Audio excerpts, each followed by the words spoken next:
দ্বিতীয় চক্র হচ্ছে স্বাধিষ্ঠান চক্র।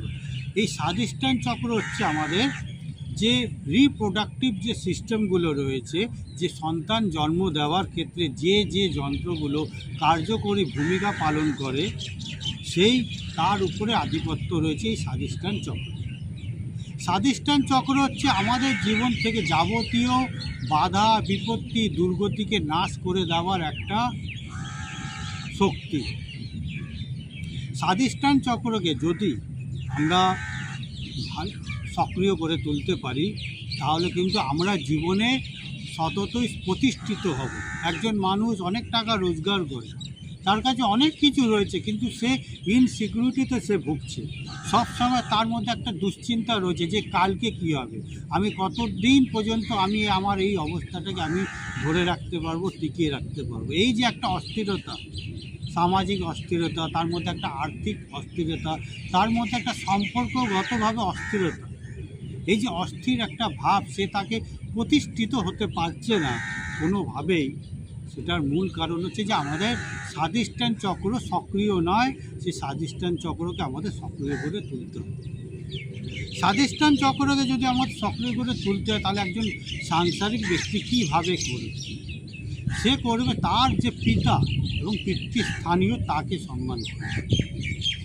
আমরা নিজের মা বাবাকে সম্মান করি না, আমরা কথায় কথায় মায়ের গালাগালি দিই, বাবার গালাগালি দিই, এবং অন্যান্য যারা পিতৃস্থানীয় ব্যক্তি রয়েছে তাদেরকে তুচ্ছ করি, অবহেলা করি, তাদেরকে ট্রোল করি, তাদেরকে নানাভাবে উত্ত্যক্ত করি, বিরক্ত করি, যার ফলে কিন্তু আমরা অনেক কিছু থাকা সত্ত্বেও অথবা না থাকা সত্ত্বেও কিন্তু আমরা একটা অস্থিরতায় ভুগি, একটা অভাবের মধ্যে দিয়ে যাই যে আমি প্রতিষ্ঠিত হতে পারছি না।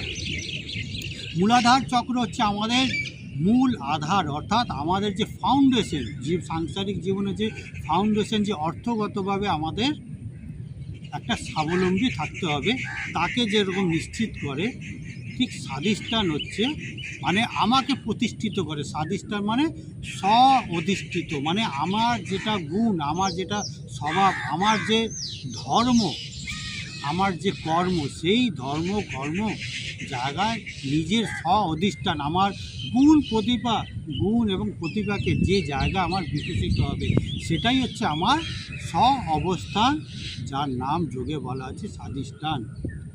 তো সাংসারিক জীবনে বলো বা আধ্যাত্মিক জীবনে বলো, আমাকে জীবনে যদি প্রতিষ্ঠিত হতে হয়, তাহলে কিন্তু আমাকে স্বাধিষ্ঠান চক্রকে সক্রিয় করে তুলতে হবে, এবং তার জন্য পিতাকে আমাকে সম্মান করতে হবে, এবং তার পাশাপাশি পিতৃস্থানীয় ব্যক্তিদের আমাদের সম্মান করতে হবে।